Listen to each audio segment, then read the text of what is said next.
Hey everybody, Mags here. We are going to review some of the hints and tips that we've been given this year on the Dynasty Hot Seat. If you are new here, do me a favor, can you like, comment, share on this video for me, please, like you can see here. And then also, if you're new here, why not hit that subscribe button too? It really helps out. Right, on to the hints and tips. Yeah, the first thing I do, and especially for UK listeners and UK audience, which I imagine the vast majority of this great show, is most players tend to pick up leagues online, right? So you end up joining a league where you probably haven't met the majority of the people that you're playing with, right? So it's almost like a cold room, almost like you're playing poker online kind of thing. So one of the ways to really get an edge is to start to understand the players in the room. And I don't think enough people do this. And I've talked about this in the past, and something I strongly advise is start conversations with people, get to know them a little bit. Who's their favorite team? Who are their favorite players? Understand, try and find some players and they've drafted before. If you've played in the league with them before, look at their draft results. Look at who they tend to draft. Look at their draft strategy. Get a picture of each person. Take like a piece of paper, put like 11 blocks or how many people in your team, and just write little notes on each one. If you're weak on one, go fish some information. I like to start group discussions, and this is probably giving away anyone that's played with me goes, oh, that's why he starts all these group discussions on silly questions. I do silly things like 2 lies, 1 truth, and it just like comes up with some useful facts about how people think and it nuggets them. So I recently, well, I'll say recently, last year, joined a league with some analysts, Justin Boone of The Score, and Ian Hartis, Derek Brown of Now Fantasy Pros, and a few other folks, right? And obviously these people are quite well known, but before we did the draft, I looked at all of their rankings. I looked at where they ranked people. I looked at any nuggets of information, who they like, who they don't like, and then was thinking about where they would draft these players. And okay, I'm lucky that they're all analysts. They all publish all this information as I publish all of mine. So I ended up getting a lot more than you would get. But just start by picking up teams and looking up at just at any previous draft info if you've ever been with them, anything like that. I think it's just highly important. It will give you a small edge.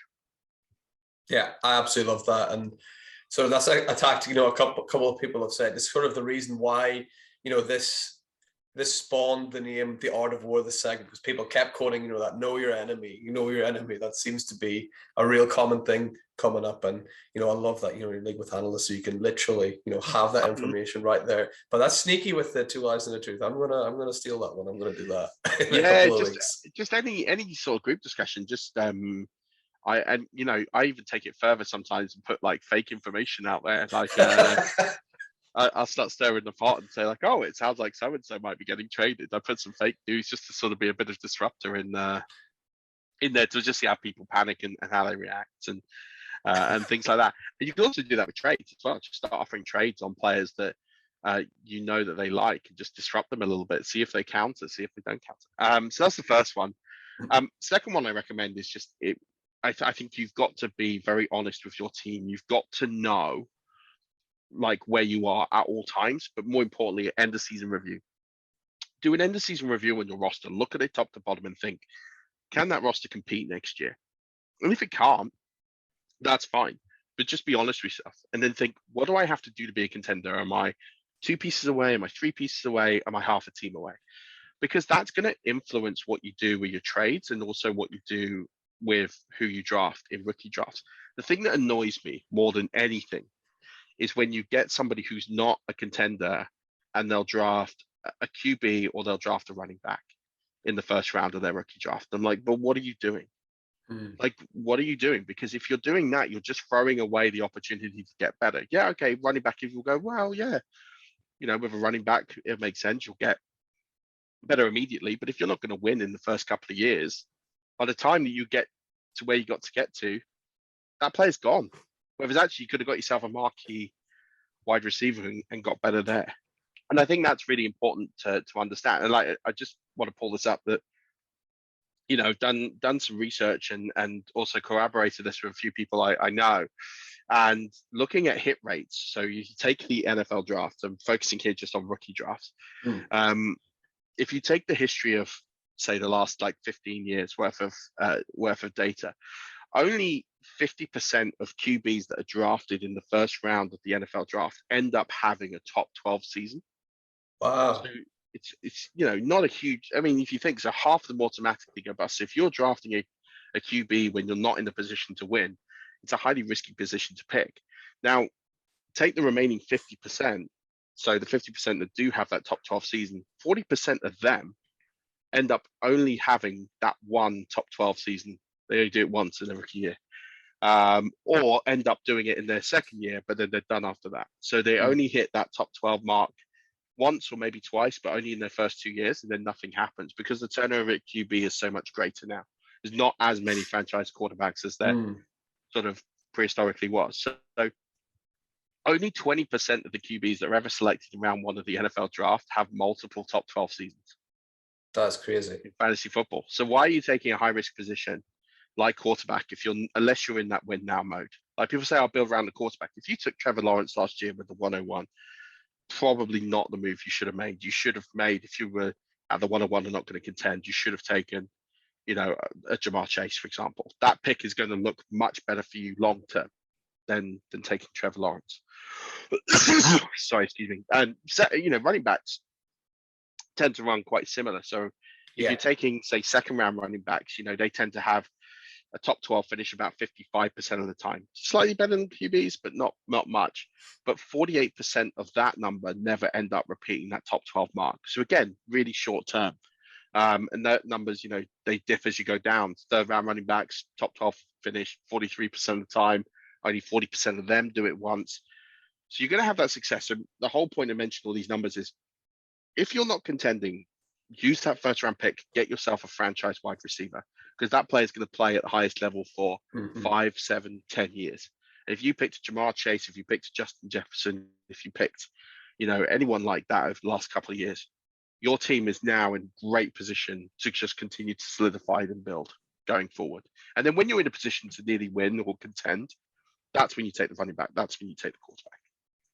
Yeah, I think that is, advice. That's one of the first bits of advice I ever got whenever I started playing Dynasty. It's the running back position is like very flashy and very, you want that, quality running back. But, if you do something like you draft that high end running back, all you're going to do is get your team from last to mid table. So you're actually long term making yourself worse because then you get a worse pick the next year. So it's just, you're kind of eating into your own assets by taking that running back, even though it might seem like the right thing to do. More often than not, it's probably not. So yeah, I love that tip for everyone listening. And you got one more for us, Murph? Yeah, I think the biggest thing that people struggle with, and this is more destined at new players, right, is it's actually understanding the game. So if you ever watch people that play in their first dynasty, or they play in their first few dynasty leagues, they either tend to treat it like a redraft and then just do nothing in the off season, and then they get very transactional with the waiver wire. They dump futures for currents, and they're dumping someone who could be a breakout wide receiver in year 2 for JD McKissick, because he's going to have 4 games where he could be a potential running back too, because they've got no one else in their roster. Inversely, you've got people that take it almost the other way and just draft a load of young talent. So they just go completely young, just thinking, I'm going to have the best option just to be young for years and pass on some real experienced players that will get them to compete now. And I think you've just got to think of the game as this balance of, it's not just about value, but it's thinking about the best time to pick players and not treat it's a different game to redraft. Like, people just need to get out of that mindset of redraft is a different game. It's an entirely different game. It's like checkers and chess. They're different games. Don't approach them the same way. Inversely, loads of people that start up in a dynasty draft, they go really, really young, don't compete. Well, I'm not going to compete year 1, but maybe year 3, I'm going to be in a really good place.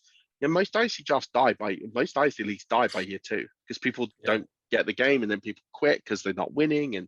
And that's the other aspect of it is, if you're in a startup, and especially with random people who you don't know, you've got to think of it as what I'd call like a redraft plus.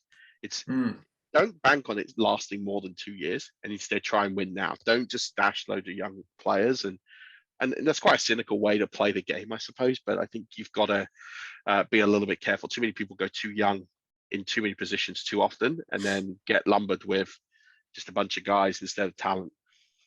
Yeah, I think that's that's definitely something I personally sort of struggled with at the start. You find out, oh, it's Dynasty, okay, so it's long term. It's like, so I'll take all, like, give me all the young guys, It's like, yeah, like Jalen Rager, yeah, great, I'll take it. Like any kind of people like that, and then 2 years down the line, you're like, but someone told me he was going to be really good, and he's not really. Like, there's so much more risk whenever you're really backing on those young guys. But then you have to have I love the analogy of chess and checkers, because we're also working with the draft board as well. We've got the board might look the same before you put the pieces on it. So yeah, I think that was a really good analogy of the difference between the two leagues, and getting that balance is arguably the trickiest thing in the entire game. And once you can get that right, you're rock and rolling, really.